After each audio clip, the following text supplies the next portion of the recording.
মির্জা গালিব স্ট্রিটের ফুটপাত খালির নির্দেশ দিলেন পুর নগরায়ণ মন্ত্রী। মির্জা গালিব স্ট্রিটের হোটেলে অগ্নিকাণ্ডে মৃত 9 ভয়াবহ অগ্নিকাণ্ডে মৃতদের তালিকায় ছিলেন কয়েকজন বাংলাদেশীয়। মির্জা গালিব স্ট্রিটের ফুটপাত দখল করে রয়েছে বিভিন্ন দোকান। ফুটপাত খালির নির্দেশ পুর এবং নগরায়ণ মন্ত্রী অগ্নিমিত্রা পালের।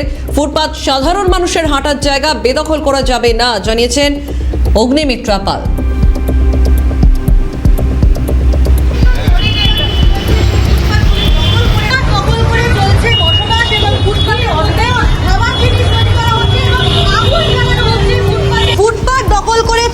বসবাস এবং ফুটপাতের মধ্যে খাবার জিনিস তৈরি করা হচ্ছে এবং আগুন জ্বালানো হচ্ছে। ফুটপাতে বেআইনিভাবে আগুন জ্বালিয়ে রান্না করা হচ্ছে। এখানে যারা সাধারণ মানুষ যাদের যাতায়াত করেন এই রাস্তা দিয়ে তাদের যেতে আসতে বেগ পেতে হচ্ছে।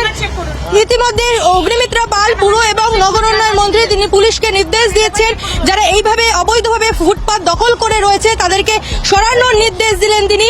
অর্থাৎ কোনোভাবেই যে ফুটপাত দখল বরদাস্ত করা হবে না স্পষ্ট বার্তা দিলেন মন্ত্রী। এবং তিনি প্রত্যেকটি জায়গা যাচ্ছেন, এলাকা পরিদর্শন করছেন এবং দেখা যাচ্ছে বিভিন্ন জায়গায় ফুটপাত যেগুলি দখলদারি করে রয়েছে তা একেবারে সরজমিনে খতিয়ে দেখছেন অগ্নিমিত্রা পাল। এবং দেখা যাচ্ছে বিভিন্ন যে ফুটপাতগুলি রয়েছে সেই ফুটপাতগুলি দখল করে রয়েছে কিছু একদল ব্যবসায়ী এবং বিভিন্ন জায়গা থেকে এসে তারা ফুটপাত দখল করে এখানে বসবাস পর্যন্ত করছেন। ইতিমধ্যে দেখা যাচ্ছে অগ্নিমিত্রা পাল বিভিন্ন জায়গায় গেলেন এবং পুলিশকে তিনি কড়া নির্দেশ দিলেন যাতে ফুটপাত দখলদারি না হয়, ফুটপাতকে দখল মুক্ত করার নির্দেশ দিলেন অগ্নিমিত্রা পাল। ক্যামেরায় জ্যাকির সঙ্গে রেশমি রিপোর্ট, ক্যালকাটা নিউজ, কলকাতা।